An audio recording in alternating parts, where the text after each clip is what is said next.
Welcome back to the Deliberate Exchange.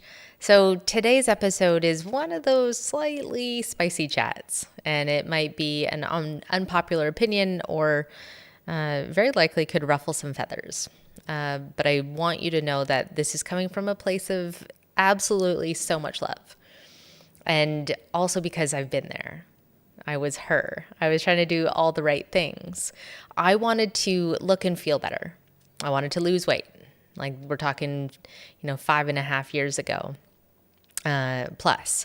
I'd always get into these kicks where, okay, I'm going to work out like really furiously, or I'm going to eat nothing but salads. And I'd be wanting to do better and eat better, be trying to drink more water. I had the Noom app at one point, which was helping me track my calories and recognize if I was haze eating, like all those kind of mindful eating points. But then I'd be entering into the calorie tracker, like the good food that I was eating, which was often at a restaurant because I didn't have the time to make it at home. But then I was also entering in like the 9-ounce glasses of white wine that I had with lunch, or the 3 beers that I had at an after work event. And so, not surprising why I never felt better or lost much weight. And it didn't even occur to me what was holding me back from feeling better and why I still felt stuck and tired and anxious and like I was barely holding it all together. And I see that pattern playing out a lot now, especially in social media. There's a lot of like yoga and sip events, paint and sip and drinking. But there's also the women who are drinking the green juice and tracking the macros and meditating, reading the books, listening to the podcasts, on health kicks, doing the wellness thing, but they're still drinking. Right? Or eating well. Like I want to eat organic, or I want to eat vegan or gluten-free. Like I'm not harping on any of those things, but if you're concerned about what you're putting into your body and you are still drinking, there's an issue there. And so that's what we're going to get into today. Because if that sounds like you, I want you to know that it's not because you're not trying hard enough or that you don't know enough. And it's not that you need to add like more to your plate or anything, but it's just that there's a disconnect. And truthfully, the disconnect might be alcohol, because I know that it was for me. So I will call it like it is. If you are doing all the health things and healing things and still drinking, you are making it harder for yourself. You are fighting an uphill battle. And maybe deep down you know that.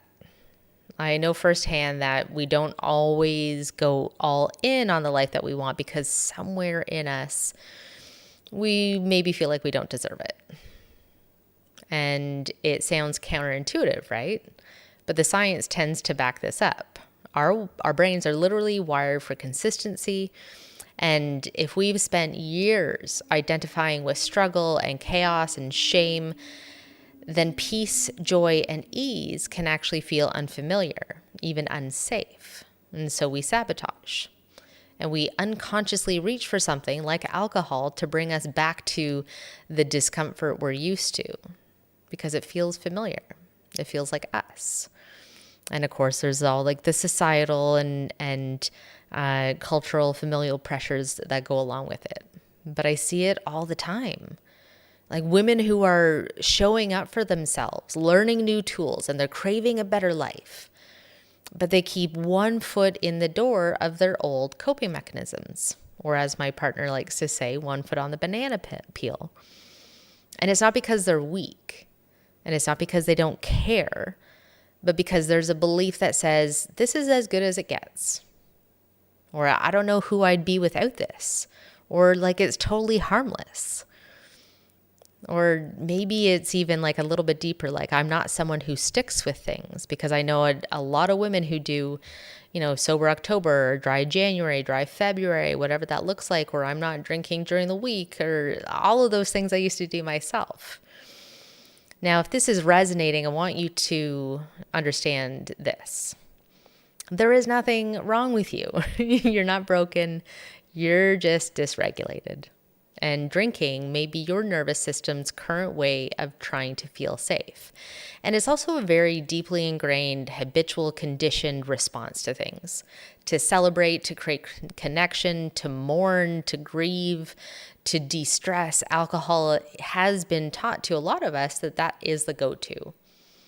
But the kicker is, like, alcohol feels like regulation in the moment, or it feels like connection in the moment. But then it's the actual thing that's keeping you stuck, and it's the actual thing that's keeping you disconnected from yourself, first and foremost, and then from others.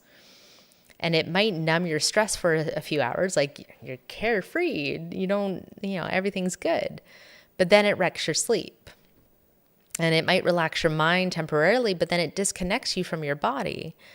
It's the illusion of safety, but never the real thing. And so even though you're eating clean and you're doing the breath work and you're trying to meditate, you will likely still feel off, like something's missing, because it is.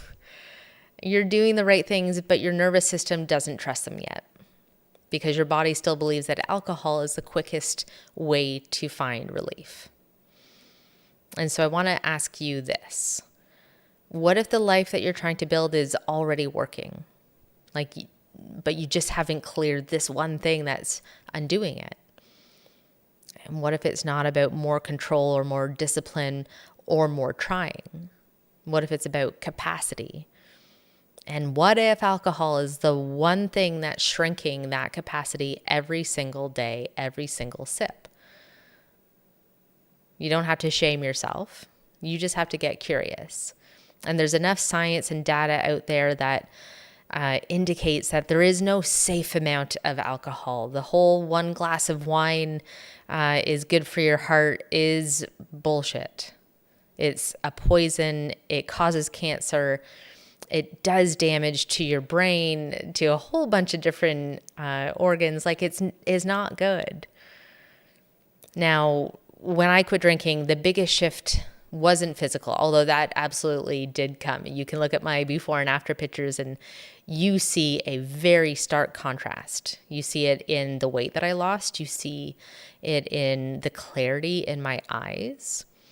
Like, a lot of physical markers that indicated that this was a good thing for my body. And yes, I felt better, but the real shift was that I trusted myself. I could make decisions and I didn't have to second guess myself. I could feel the hard emotions without spiraling. I could actually receive joy, like actually fully feel every ounce of it without waiting for the other shoe to drop.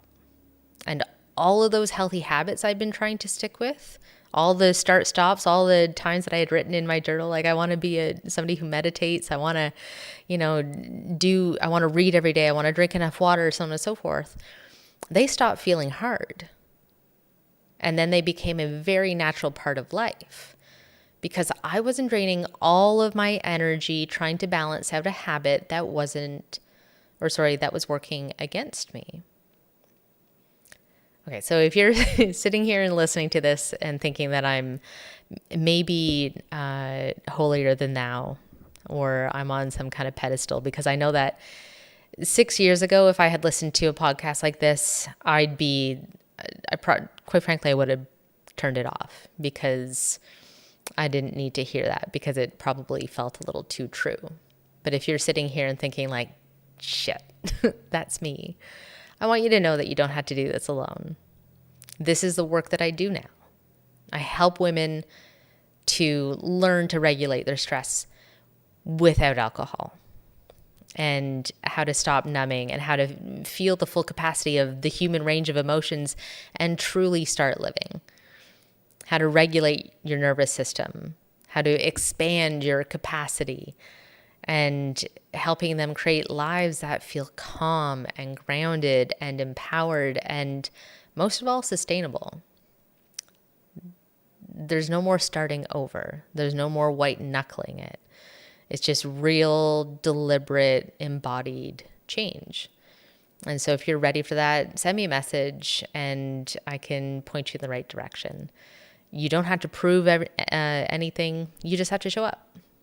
and you're already worthy of the life that you're trying to create, we can just build it without anything holding you back. Truly, I believe that if you're wanting to make all these changes, or you are doing all these like really great things for your mind, your body, your spirit, and you're still drinking, you are driving with the parking brake on. So let's turn the parking brake off, shall we? Anyways, I hope that this podcast has resonated, or maybe it made you think a little bit. Maybe, like I said at the start, it ruffled some feathers. Whatever it did, whatever emotion it evoked in you, let me know. I'd love to hear from you. If it did resonate or it landed for you, please share it with a friend, your network, who's maybe doing all the right things but still feeling stuck. You truly never know who needs this message today. I know that I wrestled with these thoughts and like wanting more for myself, but I didn't know how to get out of it.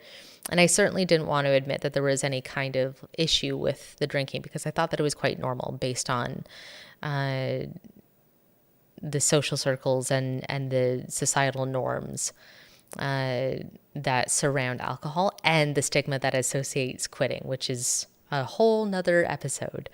But if you are ready to take the next step, I'm here and I believe in you. So in the meantime, breathe it in, be deliberate, and please be good to yourself.